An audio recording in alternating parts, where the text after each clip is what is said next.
How you doing, fight fans? EJ Boxer Line here with the panel. We're back again with B Mars, Chris Caban, Boxer Beast on Rhymes.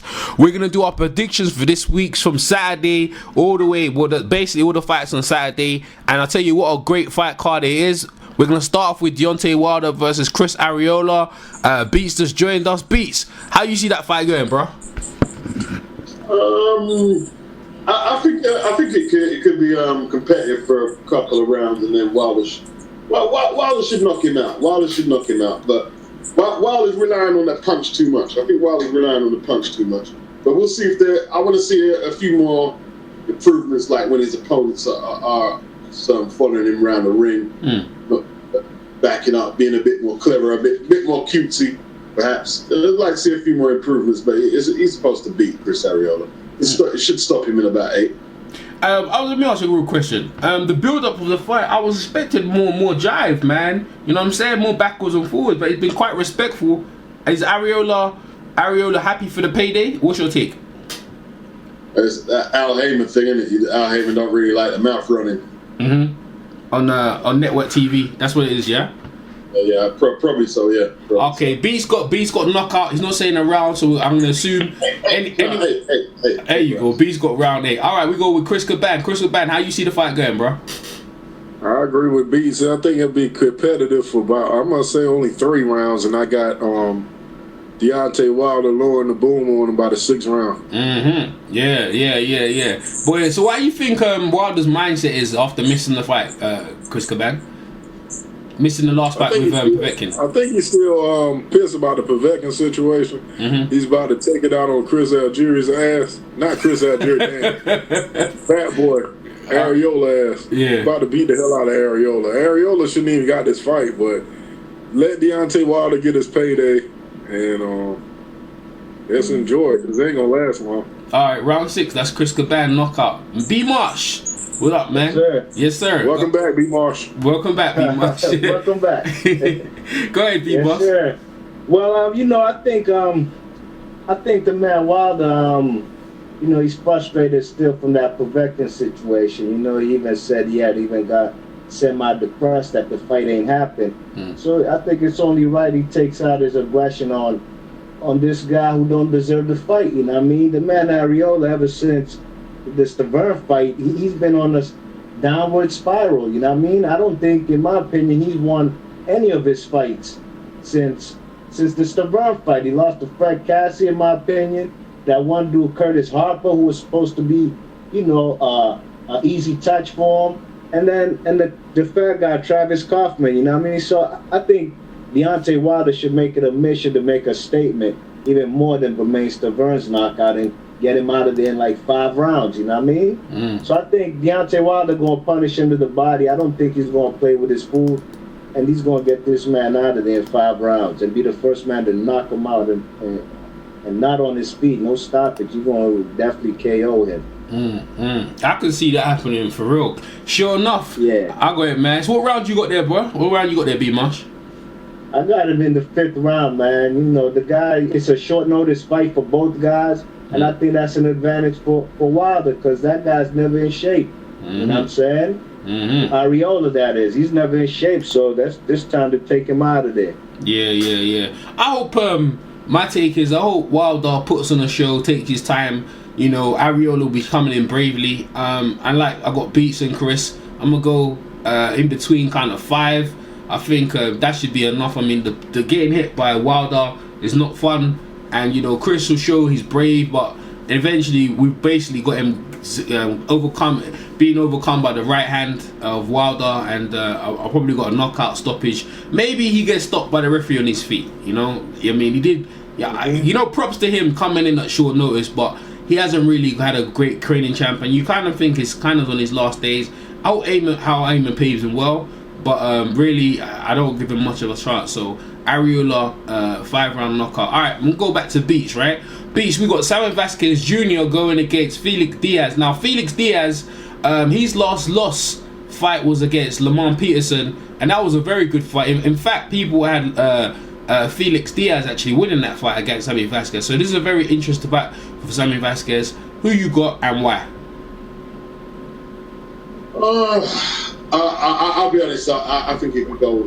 I'm not quite sure. I just heard Sammy Vasquez talking about why he's not going to fight Errol Spence and the weight to make the belts, boxing the business and all that stuff there. And these guys are saying that, and it's just the start of their career. At this stage, you should be trying to prove yourself. You shouldn't be hearing boxing as a business from a guy who hasn't even reached championship challenger status yet. So he won't lost one of the belts. But I'm just hoping for a good fight. I don't know who's going to win it, though. I'll be honest. I'm not sure. I haven't analyzed it. Okay, sure. Fair enough. The fight's on tomorrow. Maybe Beats after the fight will have a more take. And then, to be fair, Sammy Vasquez, over here in the UK, he doesn't really ring a bell. He hasn't really fought noble fights. I mean, the number one guy on his resume is Wellington Matuso from Nigeria. And him himself, he's been in some fights with Jesse Vargas and some other notable names, but other than that, like, he's not necessarily a big name. So this is a kind of step up fight, and the division, like B said, it's still wide open to see who's going to be number one. Can Vasquez do that? We're going to ask Chris Caban. How you see it going, and why, Chris Caban? You talking about Felix Diaz and Sammy Vasquez fight? Yep. I think Felix Diaz, I don't know, he kind of short. He 5'5", and Vasquez is taller and got longer reach. So it's gonna be different because Felix Diaz is gonna have to take chances and come in. So I think it's still gonna be a tough fight. But I'm gonna keep it real. I like Diaz, but I'm gonna keep it real. I think Sammy Vasquez is gonna win by really. And to highlight Chris's point, Sammy Vasquez comes in at 5'10". Felix Diaz comes in at 5'5", as Chris pointed out. Also, Felix Diaz has 17 wins with 8 KOs. On the contrary, Sammy Vasquez has 21 wins with 50 KOs. So he has hit slightly harder. Sammy Vasquez, and to Beat's points as well, he's getting on. He's 30 years of age. Felix Diaz is 32 years of age. So they're kind of long in the tooth, would you say, for their weight class to be getting on. But maybe that's the way they want to do it, Maybe they know if maybe they step up too quickly, they might lose. But this fight is interesting. B-Mars, what's your take and why? Yeah, man, I think this is the best fight of the weekend, man. The Who Can Mexican, Sammy Vasquez, the war veteran with post-traumatic syndrome. Man, this guy likes to fight, man. He likes to fight, and I think I like Felix Diaz, but like Chris said, he is a shorter guy, 5'10" to 5'5", giving up 5 inches. The reach is also shorter. And, the man, I don't think he hits hard enough to, this guy's never fought at 147 before, I think he's better off, he's well suited for being a junior welterweight. And the man, Sammy Vasquez, he's fought guys like Wilder Matoso, Aaron Williams. He put a beating on Aaron Williams, made that man quit. I said Aaron Williams, excuse me. Aaron Martinez, you know what I mean? So, I think the man, I think the Who Can Mexican, Sammy Vasquez, I think he's going to get it done, man. If the shorter guy wants to bring it on the inside, I think that'll be dangerous for him too. For Felix Diaz coming on the inside, because the man, like I said, Sammy Vasquez likes to fight, man, and I just think the style matchup favors Sammy Vasquez, And again, the guy's coming off a short notice fight too, because originally it was supposed to be Collazo versus Felix Diaz, I'm sorry, Collazo versus Sammy Vasquez. So I think Sammy Vasquez going to win a unanimous decision. It could go any way too, because to me both guys are a little, they're kind of unproven. This is a fight basically that could get him to the next level. You know what I'm saying? So Felix Diaz he definitely has a chance. You know what I'm saying? He has a chance. I've only seen him fight a couple times, not too much. I ain't seen too many of his fights, but I think I just think the height and length. And the length from the arm reach is going to be too much for him, man. Sammy Vasquez, this is a style that favors him. Absolutely, man. So, boy, your prediction is by points or decision? What it is? Yeah, points. Unanimous decision. I'm gonna go with probably about 7-5, 8-4. yeah, I can see that happening. I think Sammy's got the skills to do it, but like he did give Lamar Peterson, but Sammy's different. He's a different type of fighter. I can see Sammy edging on points out of decision. So let's move on. Amir Mansour was supposed to fight on the card, and I've just checked BoxRec, and apparently he's not fighting. He's supposed to fight Oscar Rivas. He's not fighting. He's been moved on for later on, so that fight will happen. That would have been a war actually, and I would have predicted that as fight of the night, but that fight is not happening. Unfortunately, went for no other reason. I'm not too sure. So that was Alabama. We're moving to Cardiff in Wales. Liam Williams is fighting Gary Cornish, whatever. I'm not even going to talk about that fight. Let's talk about the real deal. We've got beats. Guillermo RigondeauX is back going against Jazzy Dickens. Can Jazzy Dickens score the upset? Boxing beats and rhymes. No, he can't. There was actually a poll, and they said that Kell Brooks has more chance of beating Triple G than Jazzy Dickens has. Like, he can't beat Rigondeaux, man. Unless he has to score a cuts win or something like that. He can't beat. So, the skills, man. The skills. Yeah, beats. I saw the stare down. The stare down was dread, man. Yeah. Yeah. I've got Rigondeaux. I think Rigondeaux, I mean, he needs a stoppage. I don't think he can just play for fun. Rigondeaux stoppage by 10th round stoppage. Yeah. I mean, highlighting Beach's point, people listening, Jazzy Dickens has got 22 wins with 7 KO, so he hasn't got the power to even take Rigondeaux, and to go the distance with Rigondeaux is not funny. All Rigo does is take people's orbital bone, and I get Jazzy Dickens. He's got a southpaw, so it's not going to be easy. But like, boy, can this guy pull it off? Most Xbox wouldn't give it up. Chris Caban, how you see that fight going, bro? Man, Rigondeaux gonna beat the hell out of Barney Fife, son. Rigondeaux by probably by a UD. I don't think they're not though. Okay. B Much. I think the man Rigondeaux, I think is gonna knock this man out or maybe stop him. I don't think. I think right now, I think Rigondeaux needs to make a statement, man, because the last fight with the guy Francisco, the Filipino on that undercard, Rigo won every round, but a lot of people said the fight was boring because that Filipino guy ain't want to fight Rigo. You know what I'm saying? Mm-hmm. So Rigo just. He fought a comfortable fight and ain't go for the gusto, man. But I think in this particular fight out there in Cardiff, Wales, man, I think he should go for the stoppage. He should outbox the man. You know what I'm saying? And I think he's going to get him out of there, man. Which round, I'm not sure. It could be any round, man. It could be from round 3 to round 9, 10. It could be any round, but I think it's going to be a stoppage or a knockout. I could see it as well. I think Rigo will put on the show, and I think this might be a great partnership between Frank Moran and Rigo, which Rigo kind of needs that. Can Rigo build up his fan base like Zlani Tete? I'd like to see that fight. You can try and build that fight maybe. I know they're different weights completely, but Frank Warren working with Rigo. Oh, the Rigo should really kind of be the main event. He's not. Nor is Terry Flanagan. Yeah. He should be the main event, but it's kind of weird though because Rigo's in the UK and there's no big fan fest. And like Beast has pointed out many times, is Frank Warren is the bottom of the barrel in terms of boxing thing. It's not a great promotion. It's not. There's MMA. There's a lot of things going on, and Rigo. It's a shame that Rigo's come over to the UK and it's not really a big fan fest. He's one of the best pound fighters in the world, and it's a shame that. And I was pointing out on the pound boxing also with what's his name again, Kolev. Like he's one of the best pound fighters, even regardless if you don't like him, whatever. He should be fighting on a Monday. He should be fighting on a main event on a Saturday in his own country.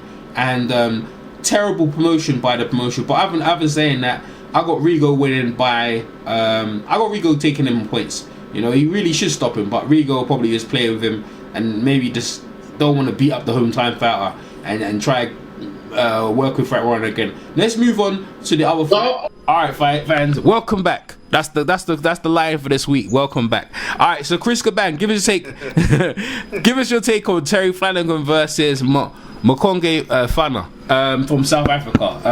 Do you know anything about him and how you think that fight's gonna go? I know about Terry Flanagan, but I'm not familiar with the other guy.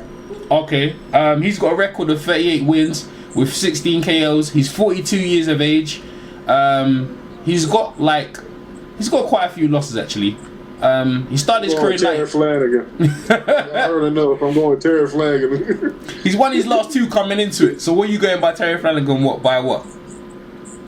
Probably by a knockout. I'm gonna say 8th round knockout because it sounds like this guy ain't even that good for the stats you just read. Yeah, he's not. It's not. Doesn't stand out, right? And a guy of 32 years of age, born in 1973, started his career in '94, and he's 2 wins coming into this fight. But to be fair, he's only had 1 fight this year, and that was in March. He won that fight, so I already take his charges. Let me ask B March, how you see this fight going? I'm not familiar with the African dude Flanagan fighting. He's a South African, right? Yeah, Fana. Yeah, man. And I think you just said he was born in 1973. Yeah. Well, that fella's over 40 years old then. He's 42, right? Yeah, man. I think that's an easy touch-up for Flanagan, you know what I'm saying? Flanagan ain't a KO artist. You never know. This African dude might take him the distance. I don't know him. I actually don't know him. So we don't know. I'll pick Flanagan to win, sure, but another title defense. But I don't know if they'll knock him out, man. I don't know. I probably got to go in the distance. Probably win a unanimous decision. You good point there because Flanagan's he's got 38 wins with 16 KOs, and Flanagan has got 30 wins with 20 KOs, so 12 KOs. So good point there. But he's 27 and going against a 42-year-old, it's kind of a long way up. Beats, how you see the fight going, bro? Bring him over there. That's right. It's Frank Warren keeping my guy undefeated. Say, hey, when he was the great rule opponent, he done this and that.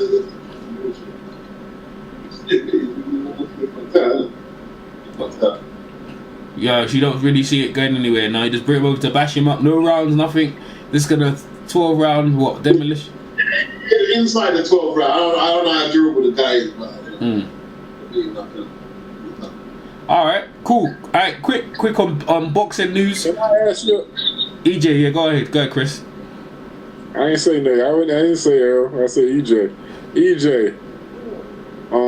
Why do them guys keep fighting like guys like that South African? There's a lot of guys in Europe fighting them type of opponents. That's the sanctioning body. He's a world champion. That's the sanctioning body he's put forward. So you'd have to talk to Thingy Packer, the head of the WBO. I can't really say, but that's the way it is, man. I mean, Billy Joe Saunders got another soft touch as well. And this is what I was trying to say about the belts. The WBC, usually the IBF, and they usually put forward credible opponents. And I've never said the WBO always put some real good challengers, not all the time. So I have no idea, Chris, why that is. I guess that's the way it is. Moving on, boxing news. Chocolatito is going to fight Carlos Quadra, so he's moving up to try and become a 4-way champion. Anyone could talk about this. How you guys see the fight? Is it a good move for Chocolatito? Yeah. It's a chance to win the 4th title. Kind of solidified his position as #1 according to Ring Magazine. I'm not taking the Ring Magazine as the Bible no more. But it's a good move, man. The guy's undefeated. He's fighting 1 draw, got a few KOs. So, I think it's in England, isn't it? Isn't it on the Triple G bill? Yeah, it's in New York. Nah, it's gonna be in Inglewood though. Yeah, it's in California. Oh, yeah. You're right. Yeah, you're right. It's gonna. That's right. It's in Los Angeles. Yeah. Yeah, it's a good move. I like it. Anyone else? Yeah, man, it's a good fight, man. I think ever since Chocolatito been showcased on HBO, this the best guy he's fighting. Quadros, in my opinion. Viloria was a good champion, but I think he was a little past his prime. The other guy, the Tyson, what's the guy's name? That one dude he fought. What's his name? Tyson Marquez? Yeah, he was also a former champ. Probably seen his best days behind him. McWilliams Arroyo was a guy who maybe is a guy who might be a future champion. We don't know, but I think this guy Quadros, the man stepping up in his 4th division, I think he's gonna give Chocolatito a good fight, man. I think it's possible he could be the first man to beat him. You know what I mean? They're similar in age. They're not that far in age. Chocolatito, of course, has more fights. Both guys undefeated. I think it's a real good fight, man. I'm excited for it. Chris Caban? I guess no Chris Great Caban. opponent for Roman. Yeah. Okay. And it's another guy, like Nada would say, it's another guy better than Carl Frost. Oh, that's funny, man. All right, man. This should be this is his best opponent on paper, though. Okay. All right, man. All right. Welcome. You want me a prediction early on? Yeah, you can give your take in if you want to. Go ahead. I seen that dude fight. I wouldn't be surprised that dude beat Roman ass, though. That guy's got a lot of acne on his back, bro. I don't know what he's been taking. I've seen that shit before too. Yeah. That guy be shooting. But it's okay to make him now. A lot of people on that shit. Yeah. I mean, if you want to do, but I see that guy. He got the belt from a guy from Thailand, and I done the commentary on it, and I don't think he won the belt. And that guy still looking. He's number one contender for that belt again. Listen, that guy fight Chocolito ain't gonna be funny. Ain't gonna be funny. So even if Chocolito does win the fight, he got to defend it against beasts like that. That guy is not no joke. So you know what I'm saying. But I can see Chocolito winning the fight. I don't think he's that good actually. I don't rate him. I mean he's a champion. He is, but I don't rate him really that highly. He had one fight. He defended the belt. He had a head clash. You know what I'm saying. He hasn't looked great. If you look at his resume, you're wow. But when you actually see him fight, it's not really that good. Alright, other notable news, anyone could jump on this. So Callum Smith will be fighting Liam Smith September 17th. Callum Smith fighting Liam Smith. These could be Canelo Alvarez fighting Liam Smith in September 17th. Thank you for correcting me. Go ahead, Beats. You know what's gonna happen. Canelo's gonna whoop his ass. It's a unification bout, but you know. Unification. Canelo ain't got no belt. What's he? What? He's got the Ring magazine. He ain't got no belt. He ain't got no belt. No, he ain't got no belt. It's the middleweight time. I think he's fight. Is he fighting for Liam's? I think he might be fighting for Liam's belt. You know. Let me check this. Yeah, WBO. So he's moved back down to fight the WBO just to avoid Golovkin. Yeah, it's a weak fight to be honest, man. It's a weak fight. The thing is, what is it with America that's taking European fighters and sorting them out? You know what I mean? I think Callum can beat him, Beats, actually. I actually think Callum could beat him. I actually think he can beat him, Liam. Sorry, Liam. Yeah, I actually think Liam can beat Canelo. I actually think he's got a good chance. He's a good boxer. He's you know what I mean? He's not going to come in, they're fighting for the WBO. Yeah, he's fighting for his belt. Huh? It's a hard catch with that. Nah, you know what the thing is? He might win, but he might not get the decision. Let's put it that way. I can see. Any other takers? Anyone to say anything about it? That's a BS fight, man. And the sad part about it, they about to charge each pay-per-view for that fight over there, man. No. Yeah, man. Really? Whoa, really? That's news right there. Yeah. Really? I definitely ain't paying for that, and it's funny how, the man Canelo ain't trying to fight, this guy Liam Smith picked up that belt fighting a loser from that ESPN Boxino tournament, you know what I'm saying? And that was a belt that Demetrius Andrade had. Andrade used to call out Canoli all day, every day. Canoli didn't say a word about it. You know what I mean? That's Canoli, man. Oh, man. Yeah, now he's about to fight this man. Yeah, I ain't never going for nobody named Beefy to win no fight.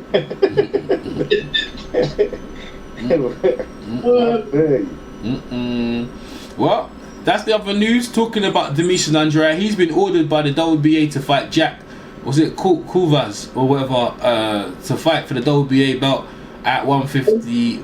British guy. Yeah. Oh, you know. And Frank Warfight. Let me check, right? He's been ordered by him. Let me check real quick. Because Lara, I think Lara's got the WBA belt, so I think they're fighting. Because I don't know what's going on with Lara, so. Because Lara does hold that belt in that division.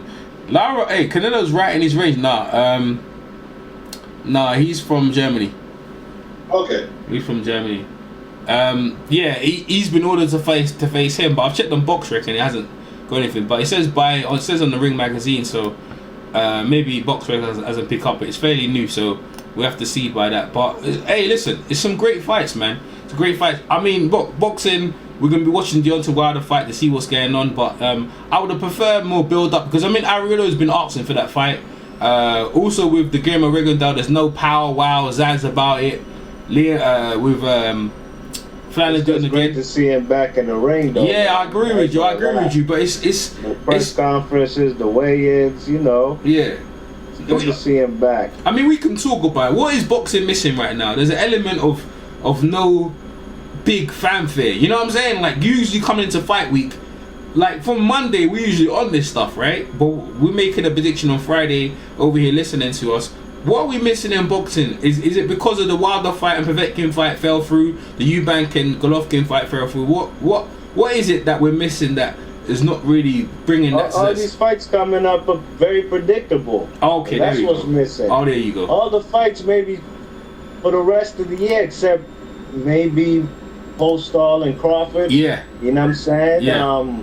You know, but every fight it's a fight like Liam Smith and Cannoli. You know who's gonna win. Kell Brook, Triple G. Even Deontay Wilder and Chris Arreola. No fault of Deontay Wilder, but maybe that's why there's no super build up from the beginning of the fight week, because these fights we already know what's gonna happen. You know what I mean? Yeah. It's matchmaking, man. Yeah, you're right. Arthur Abrams is fighting as well against Tim Robertson thing. He's fighting actually an 8-rounder. Arthur Abrams coming back after. Did he get knocked out in his last fight, or did he? Against that last he guy? didn't get knocked out. Yeah, I think he got stopped. Did he get stopped in that fight? Nah, it went 12 rounds. Yeah, he got beat up by that Stiglitz or whatever guy, innit? Martinez. Ramirez took it, tucked him in. Yeah, so he's coming back. He's got a comeback fight as well.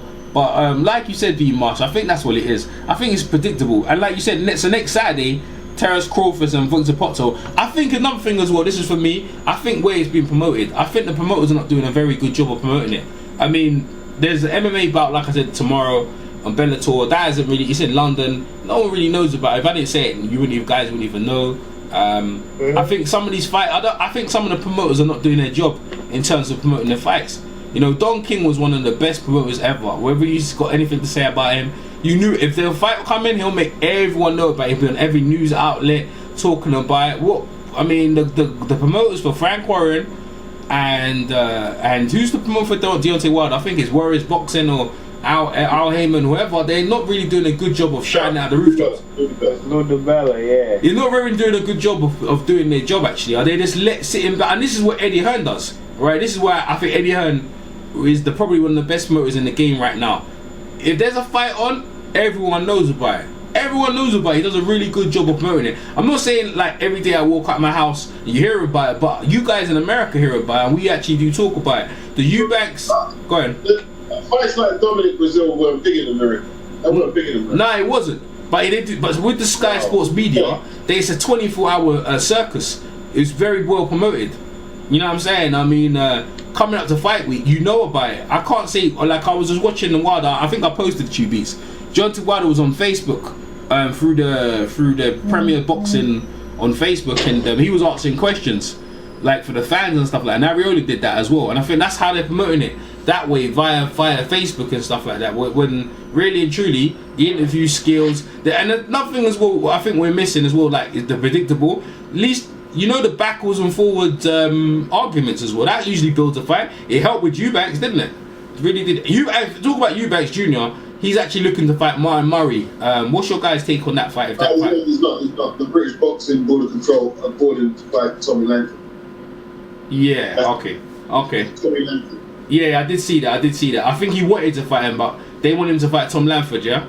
He's already defended the belt already. I don't think he has to fight a guy in a year again. So I don't know why they want him to fight again. Usually you defend the belt like once a year. So we'll have to see with that. Oh yeah, quickly, one more. Dillian White versus Thingy Allen. Beats, how you see that fight going? Dave Allen. I don't know, I don't know. I think These always get them. I It's not easy, Chris. I'll tell you, it's not easy fighting our guard beats. No, that good. Didn't know that good. They seem very confident. It's Dillian should win it. If Dillian can't beat this guy here, I don't know what's out there for him. Dillian should win. Anyone else? Any other takers? Dylan White. No one cares, bro. I don't even rate the villain. I don't think because he was rubbish in his last fight. Yeah. Who was that guy? Yeah, he lost. Yeah, the audience kind of he's stuck. Yeah, that's what they. Yeah, your stock like boxers are like in the market, bro. They're in a stock exchange and his stock's dropping on that one. Can he bring it back? Maybe in the press conference he can kind of build it back, but we have to see about that. Billy Joe Saunders, I heard he was looking to fight in Vegas. I think in his next fight. I think there was talks about that, but Billy Joe Saunders, I don't know about him, but we have to see, man. Another thing as well, real quick, I don't think I asked you guys about Frank Warren and Eddie Hearn sort of teaming up against Eubank Senior about basically what's he say? Prematurity. What's it called? Perpetuity. You guys want to give your take on that real quick? What do you mean they're teaming up with it? Well, I feel like they team. This is just my opinion. Like you got Eddie Hearn who comes out more or less says Eubank, he shouldn't. He should leave his son, which I was surprised. Also saying that Eubank he wanted to put the price up in the gates and also do things. Eddie Hearn is not saying that Eubanks is a promoter. Also, he didn't say in the thing that he never wants to work with Eubanks again, which is surprising because he said a lot of devastating things that you'd think that a guy wouldn't work with him. Then you have Frank Warren who comes out. Said more or less the same thing. He said he'll never work with Senior, but he'll work with his son. In my opinion, I feel like they're double teaming on Senior. Senior has not yet said anything. What's your take on that? Yeah, of course, divide and conquer tactics. You know what I mean? That's some proper Luciferian devil boy tactics, trying to split up son and father. So really, some devil man tactics. Some fuck boy shit. Hey, listen, my sentiments exactly. I felt like, telling a son, they didn't tell Nelson Cleverly to leave his son and leave his father. They didn't tell Joe Kawasaki to leave his father. Well, there wasn't that many disputes. That is just crazy to me. Look what they said. I mean, look what they said. We won't work with Eubank Senior, but we'll work with his son. Yeah. And so Eubank just said. Go ahead. They try to take advantage of this son when Pops ain't around. I think they're trying to cause dissension between the two of them. That's right. You're trying to cause dissension between the two of them, trying to tell the son you can get these fights with Simon Voss. But the thing is, if his son wasn't worth what Eubank Senior is saying, then why are you still after him? That's what I'm trying to say, If he wasn't nothing or anything special, they know that Eubank knows that this guy is something special, and both for Eddie Hearn and Frank Warren, they still want to work with him. But it's just the dad is trying to get the best deal for his son. Is the dad wrong? We'll find out. We'll find out, man. We'll find out. All right, man. On that note, man, thanks for B Moss, Chris Caban, Boxing Beats Around. I'm EJ Boxing Live. Make sure you subscribe to their channels, Boxing Beats Around, B Moss, and Chris Caban, and we'll catch you next one. Peace. Peace. EJ Boxing Live here. EJ Boxing Live here. Buster Douglas knocked him out. Buster Douglas, the fat bump, the legend. Yo, this is Chris Caban chilling with my man EJ Boxing Live, one of the hottest, dopest boxing channels on YouTube. Check him out. The Boxing Beats Around on the EJ Live YouTube channel. And Thea was the number 10 rating contender, and he had never been knocked down. And Sonny destroyed his mouth. But Thea lost most of his teeth, basically with one or two left hooks. Oh shit, boy! What was look at kids sleeping like Manny Pacquiao? EJ Boxing Live here. EJ Boxing Live here.